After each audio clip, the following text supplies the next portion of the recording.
زبور کی 5ویں کتاب سام 107 زبور 107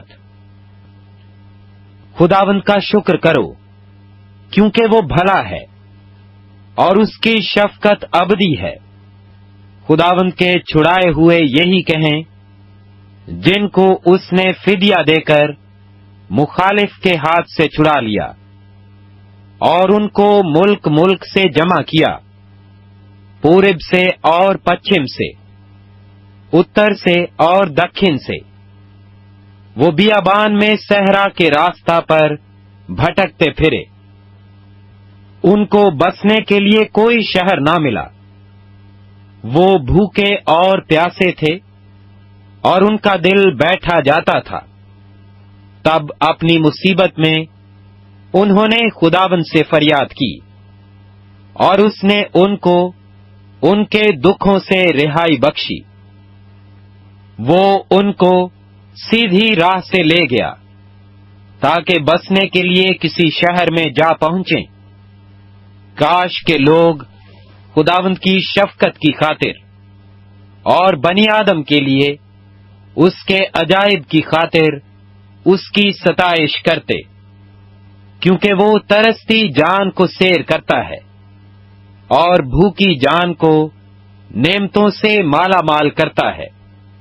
جو اندھیرے اور موت کے سایہ میں بیٹھے مصیبت اور لوہے سے جکڑے ہوئے تھے، چونکہ انہوں نے خدا کے کلام سے سرکشی کی اور حق تعالی کی مشورت کو حقیر جانا۔ اس لیے اس نے ان کا دل مشقت سے عاجز کر دیا، وہ گر پڑے اور کوئی مددگار نہ تھا۔ تب اپنی مصیبت میں انہوں نے خداوند سے فریاد کی اور اس نے ان کو ان کے دکھوں سے رہائی بخشی۔ وہ ان کو اندھیرے اور موت کے سایہ سے نکال لایا اور ان کے بندھن توڑ ڈالے۔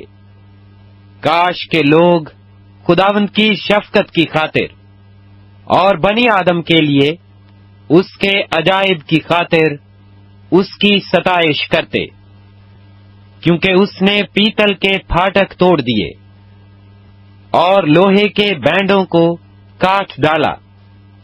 احمق اپنی خطاؤں کے سبب سے اور اپنی بدکاری کے باعث مصیبت میں پڑتے ہیں۔ ان کے جی کو ہر طرح کے کھانے سے نفرت ہو جاتی ہے اور وہ موت کے پھاٹکوں کے نزدیک پہنچ جاتے ہیں۔ تب وہ اپنی مصیبت میں خداوند سے فریاد کرتے ہیں اور وہ ان کو ان کے دکھوں سے رہائی بخشتا ہے۔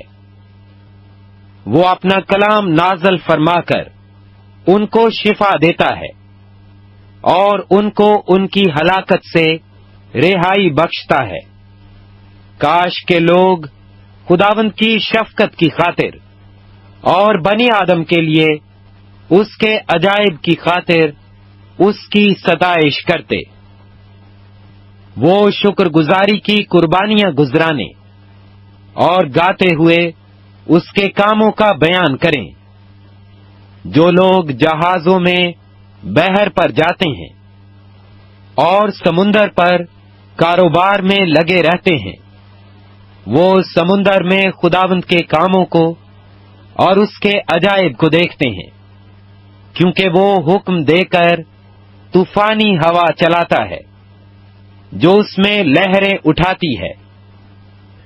وہ آسمان تک چڑھتے اور گہراؤں میں اترتے ہیں۔ پریشانی سے ان کا دل پانی پانی ہو جاتا ہے۔ وہ جھومتے اور متوالے کی طرح لڑکھڑاتے اور حواس باختہ ہو جاتے ہیں۔ تب وہ اپنی مصیبت میں خداوند سے فریاد کرتے ہیں اور وہ ان کو ان کے دکھوں سے رہائی بخشتا ہے۔